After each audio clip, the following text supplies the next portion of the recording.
You talk about you described your state of mind when you were arriving on campus, sort of as a little bit more conservative, raised in upstate New York.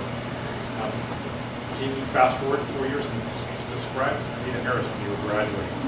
How the experiences that you talked about, how did that change how you saw yourself and what you thought about what you were going to do and the world you were going into when you left?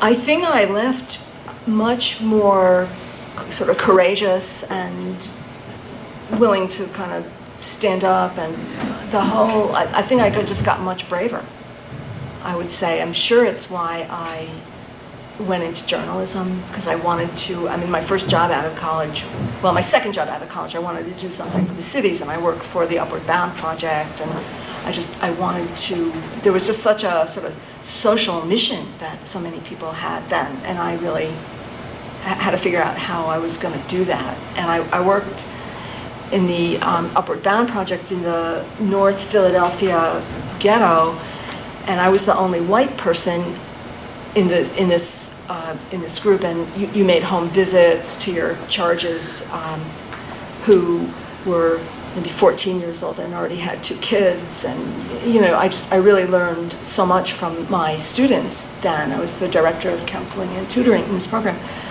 but I decided that it would be, if I really wanted to make a difference, and I wanted to be a writer.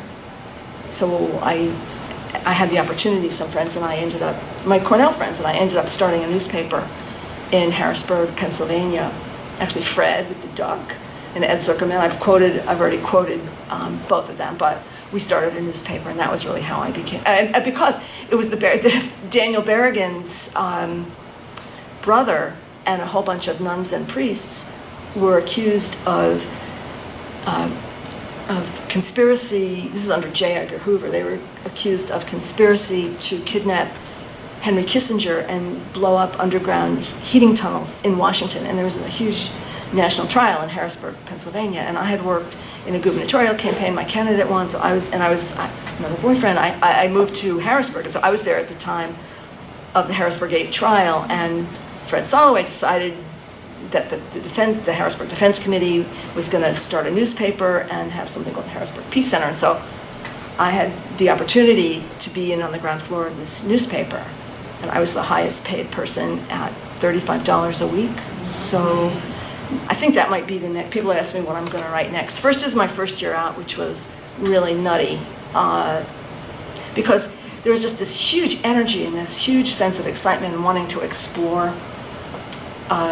And also, I'd come out feeling so different from when I went in that I was very confused.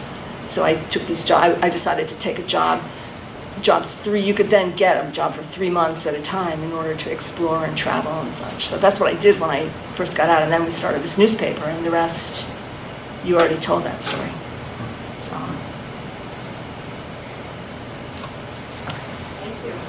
Well, thank you. You know what? Oh, also, we have dessert. So, and I'm hoping people will stay and enjoy it. And if anybody wants to buy, I'm not allowed to really. This isn't called an official book signing, but I did bring a few books if anybody wants me to sign them. And I never thought Mark would be selling a book about Ithaca Diaries. It took 45 years. 45, yeah, it did, yeah.